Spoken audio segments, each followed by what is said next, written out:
Jadi hilirisasi ini sebenarnya sebuah skema Ponzi menurut saya ya. Dalam arti gini, kalau kita lihat yang namanya perusahaan-perusahaan smelter dari luar negeri itu kebanyakan dari Cina datang ke Indonesia, lalu kemudian membeli dengan sangat murah nikel kita yang diambil dari tambang, kemudian mereka olah, lalu kemudian mereka ekspor dibawa ke Cina. Ada dua masalah kenapa hilirisasi ini itu tidak menguntungkan Indonesia.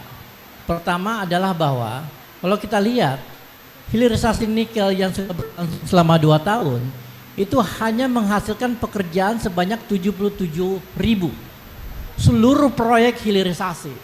Sementara yang membutuhkan pekerjaan di Indonesia itu ada sebanyak 9 juta orang. Jadi ini sangat timpang. Kedua, nilai tambah yang disebutkan oleh Gibran tadi yang dibangga-banggakan oleh Pak Jokowi itu tidak masuk ke Indonesia sebenarnya.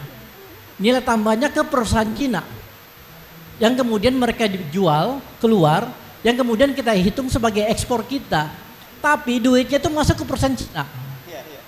Sebenarnya itu. Jadi mereka beli nikel murah cuma $30 ya.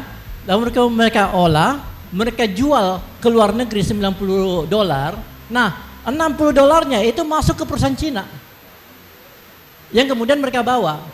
Nah, kalau kita lihat secara konsep hilirisasi ini itu tidak membantu Indonesia untuk melakukan industrialisasi. Kenapa?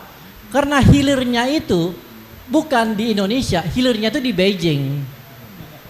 Jadi mereka bawa nikel yang sudah jadi, itu mereka bawa ke Beijing, ke Shenzhen, ke Guangzhou dan sebagainya untuk diproduksi, untuk dipakai dan diproduksi sebagai mobil listrik yang kemudian dikirim ke Indonesia dan kemudian dibeli oleh orang-orang Indonesia melalui subsidi. Dengan subsidi yang diberikan oleh pemerintah sebesar 70 juta per unit gitu. Jadi mereka itu mendapatkan keuntungan berlipat-lipat ganda. Sementara nilai real yang kita dapatkan itu cuma nilai real dari nikel mentah yang kita kasih ke perusahaan smelter. Jadi hilirisasi ini menurut saya sebuah penipuan skala besar.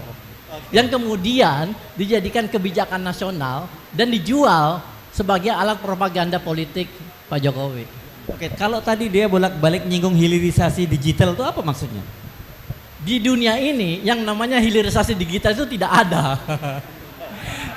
Saya seorang akademisi dan saya belajar tentang teknologi. Namanya hilirisasi digital itu buatannya Gibran aja tuh. Oke. Nggak ada yang namanya hilirisasi digital. Yang ada itu adalah digitalisasi.